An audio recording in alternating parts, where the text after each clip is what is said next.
많이 써요. 안성분기점. 이제 주로 경쟁 프레젠테이션 붙일 때 잠시 후 왼쪽으로 주행하세요. 이걸 또 내부적으로도 네. 한번 좀 쓸 수 있어야 된다는 그런 의미로 그럼요. 본것 같고요. 네, 왜 그러냐면 아래 이게 이제 request for proposal이거든요. 그러니까 이런 아이디어에 대한 제안을 내가 요청합니다. 뭐 그냥 숙제 내주는 거예요.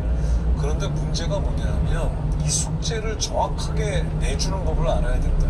그렇죠. 일단은 우리한테 숙제를 주신 분이 본인의 문제를 정확하게 인식하고 있느냐, 이게 굉장히 중요해요. 뭐가 문제인지 아는 분이 많지 않아요. 내 문제가 뭔지를 모르는 경우가 대기업의 경우도 굉장히 많아요. 제일 중요한 거는 상황 정리자가 다음 안내까지 계속 직진. 안성분기점. RFP라는 게 똑똑한 환자예요. 병원에 찾아가서 의사 선생님한테 온갖 얘기를 막 주죽박죽 이렇게 하는 것보다 조금 정확하게, 제가 몇 년 전부터 이런 증상이 있었는데요. 이렇게 해서 내가 생각하니까 내 문제가 이거. 약 1km 앞 시속 110km 중시 과속 단속 구간입니다. 그냥 매일 앉아가지고 아유 어떡하지, 아유 내일은 또 어떡하나, 이렇게 그냥 푸념을 할 게 아니라, 자 내가 지금 있는 시장이 어떻고 여기서 내 경쟁자는 누구고, 근데 나는 거기서 뭘 잘하고 있고, 그래서 뭐 DNA를 찾으라며. 근데 내 DNA는 뭐지?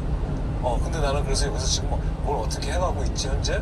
그럼 나한테 필요한 게 이거겠네? 라는 걸 본인이 한번 혼자 이렇게 넋두리 하듯이 한번 쭉 써보시면 한번 저는 그것도 큰 도움이 되지 않을까. 스스로 정리가 되면서 네, 그렇죠. 부족한 부분이라든 이런 것도 본인 스스로가 좀 파악할 수 있는 그런 큰 도움이 될 수 있겠네요. 알겠습니다. 피크라는 친환경 페인트, 네. 뭐 약간 리프레이밍 기법이라고 해야 되나? 약간 그런 개념일 수도 있잖아요. 요거 좀 설명해 주시면, 이런 고민을 하시는 분들이 너무나 많아서. 핑크라는 거는 사실은 그 본업이 페인트를 만드는 기업이 아니고 다른 걸 이제 하시는 기업인데, 거기서 본인들이 가지고 있는 핵심 기술을 가지고 이런 핑크라는 페인트를 만드는 거예요. 핑크라는 이름이 뭐냐면 거기 이제 CEO께서 만드셨는데 피스 오브 케이크, 영어로 얘기했을 때 약 500m 앞 시속 110km 이동식 과속 단속 구간입니다. 저걸 하셨는데, 일단은 뭐 이 제품이 가지고 있는 특징 중에 하나가 뭐냐면, 바르기도 쉽지만 바르고 난 뒤에 망했다 싶으면 떼어낼 수가 있어요.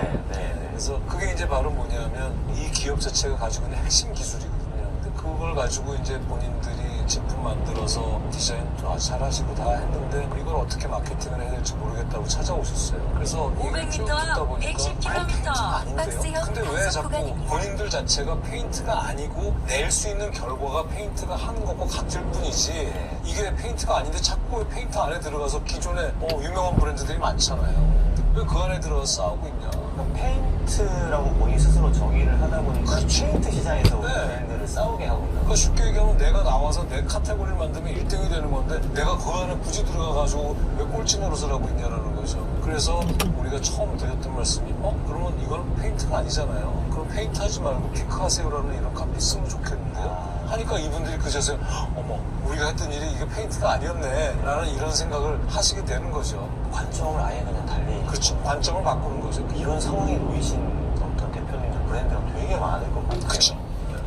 조금 관점을 달리하는 것도 진짜 도움이 될 수 있겠다는 생각이 들었어요. 내가 게임의 판을 새로 짤 수 있어야 돼. 룰 자체를. 그렇죠. 쉽게 얘기하면 지금 이미 거기 기라성 같은 브랜드들이, 경쟁업체들이 싸우고 있는데 내가 거기서 똑같은 룰을 어떻게 이겨요? 내가 뭔가 새로, 아까 지금 말씀하셨던 그런 리프레이밍을 통해서 우리는 게임을 좀 다르게 할래 라고 선언을 하고 나와야죠.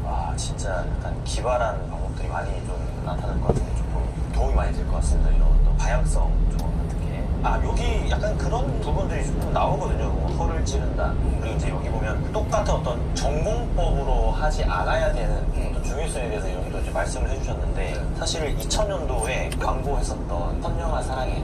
예. 이제 제가 드리고 싶은 말씀은 그런 거예요. 그게 TV 광고를 하건, 온라인 광고를 하건, 아니면 조그맣게 우리가 인스타그램을 운영을 하건, 어떤 방식의 커뮤니케이션을 하더라도 내가 재원 면에서 쉽게 가지고 있는 돈 면에서 쓸 수 있는 돈이 적은 경우에는 기존의 리딩 브랜드나 또는 큰 브랜드가 했던 방법을 답습하게 되면 절대로 그걸 따라잡을 수가 없어요. 그거 너무 뻔하잖아요. 그러려면은 결국에는 남이 쓰지 않았던 방법을 써야 되거든요. 이제 그런 걸 우리가 허를 찌른다고 하죠. 기획 광고법이 아니라 찔러야 되는데, 그랬을 경우에 일단은 성공할 확률이 전공법을 쓰는 경우보다 올라가기도 하거니와, 또 하나는 뭐냐면 그게 이제 뉴스가 되는 거예요. 거죠. 그래서 아까 선영화 사랑에 말씀하셨는데 저는 이제 그때 그 상황을 제가 정확하게 잘 알고 있거든요. 모 광고회사에서 그 마이크롭닷컴 대표이사한테 가서 프레젠테이션을 했어요. 근데 메인 아이디어는 따로 있었어요. 광고 아이디어는 따로 있었고 그 뒤에 제일 뒤에 부록처럼 그리고 광고 하시면서 뒤에다가 이렇게 해서 이런 플래카드 갖다 붙이고 해서 약간 좀 노이즈를 만들면 어때요? 라고 하니까 대표이사가 그냥 눈이 번쩍 띈 거죠. 앞에 돈 많이 들어가고 다 빼고 다 빼고 우리 그것만 합시다. 이렇게 된 거예요. 그게 오픈하기 전까지 뉴스에서 다뤄졌어요. 허를 찌른다라는 거, 전국법 쓰지 않는다라는 건 그런 강점이 있는 거죠. 그게 도대체 광고비로 따지면 몇백억짜리잖아요. 이제 거의 이제 마지막입니다. 두 가지가 남았는데 제가 이제 이런 콘텐츠를 많이 만들다 보니까 포인트로 고객을 묶어두는 시대는 지났다. 핵심 가치와 그 실체를 중심으로 고객과 연대감을 형성하라 라고 해주셨거든요. 어떻게 받아들여야 될지 조금 설명해 주시면. 이제 이 포인트라는 거, 특히 이게 요식업계도 그렇고 뭐 또 신용카드 업계도 그렇고 항공업계도 그렇고 사실은 자기들하고 계속 이 관계를 유지해달라고 멤버십을 만들어서 포인트를 주는데 그게 생각해보면 처음에 아무도 안 줄 때 주면은 좋았겠죠. 맞아요. 그런데 이제는 다 주니까 받아서 기쁜 게 아니라 안 받으면 섭섭한 거가 되잖아요. 그렇기 때문에 그 시대가 지났다라는 것은 뭐 그걸 하지 말라 뭐 이런 얘기가 아니라 어쩌면 그거보다 더 중요한 멤버십이 있지 않을까라는 생각을 제가 하게 된 거죠. 그래서 제가 이제 몇몇 브랜드들을 이렇게 보면서 굳이 그렇게 포인트로 묶어두지 않아도 지속적으로 그 브랜드를 구매하거나 이용하는 소비자들의 행태를 보게 되었어요. 그게 이제 뭐냐면 결국에는 그 브랜드가 주장하고 줄기차게 일관성 있게 지켜가고 있는 어떤 하나의 가치관, 밸류, 아까 말씀드렸던 핵심 가치, 그게 내가 내 삶에서 내가 추구하는 것하고 되게 똑같네. 아이들 뭐 그러니까 우리가 뭐 먹을 생각이 건데? 똑같은 친구는 자주 만나게 되잖아요. 그런 것처럼 그런 정신적 생각 안 해봤나? 모습을 만드는 게 굉장히 중요하다. 제가 거기 그 뼈다구탕 등뼈장국 그거 몇 개 남았지? 브랜드가 있는데 그 트레이더 조는 뭐 여러 가지 사례로 쓰이긴 해요. 근데 저는 거기가 이제 두 개? 특히 뭐 예를 들어서 월마트나 세 뭐 개? 이런 큰 마켓들이 가지고 있는 SKU가 뭐 몇만 개가 넘는다고 하더라고요. 그런데 그 트레이더스 나? 조 같은 경우에는 뭐한 많이 늦어. 3,000개 정도밖에 안 돼요. 무슨 얘기냐면 내가 당신이 좋아하는 걸 다 뭔지 알아. 그러니까 내가 다 몰라봤어. 그래서 사람들이 트레이더스 뭐 조에서 4개인가 5개인가 모르겠네 정확하게. 그렇게 되니까 트레이더스 조를 세트로 돼 있는 거 좋아하는 샀거든, 그 문화가 그냥. 생기는 거죠. 그러니까 여기를 이용하는 사람들은 그냥 트레이더스 조에서 제안하는 물건들만 사는 알았어. 알았어. 무조건 믿고 그리고 너하고 나하고 취향이 저녁. 똑같아. 어? 그러니까 우리가 스몰 브랜드를 운영하면 운영할수록 진짜 전체적인 맥락을 전화 말씀하시는 끊으라. 게 특정한 페르소나 꼭 필요하고 그 페르소나가 구체적이고 명확하면 훨씬 더 우리가 사업하는데 더 큰 도움이 된다. 또 거기에 이제 신뢰가 기반돼야 되고 가지고 있는 핵심 가치가 손님이 원하는 고객이 원하는 핵심 가치와 잘 결이 맞으면 실제로 비즈니스가 좀 잘 확장할 수 있는 조건을 가진다는 걸 말씀해 주신 것 같아서 좀 많은 도움이 됐습니다. 이제 마지막 질문을 드릴 때가 된 것 같은데 이거는 대표님이 책을 쓰셨길래 저는 좀 깜짝 놀랐어요. 올버 전작에서 그 브랜드가 얘기하고자 하는 거에 대해서 대표님이 진짜 관통한 인사이트를 많이 나눠주셨는데 사실 그 브랜드가 지금 힘든 상황에 처했단 말이에요. 뭐 얘기 조금 설명해 주시죠. 제가 이제 나중에 새 책을 혹시 사서 읽어보시면 책 제일 뒤에다가 글을 하나 썼어요. 뭐냐면 사례가 가지고 있는 양면성이라는 거에 대한 말씀을 제가 좀 드려나왔는데 사례는 분명히 이해를 돕는 어떤 측면이 있어요.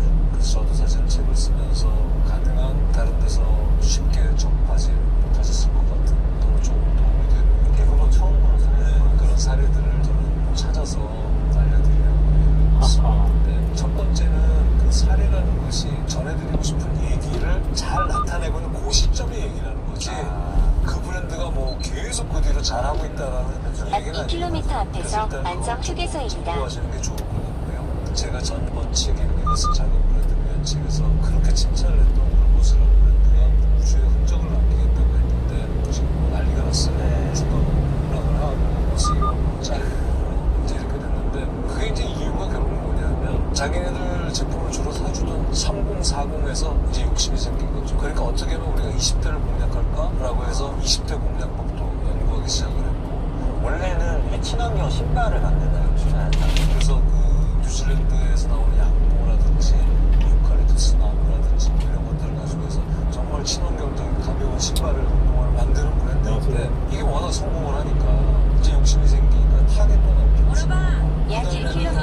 똑같은 시속 110km 이동식 과속단속 구간입니다.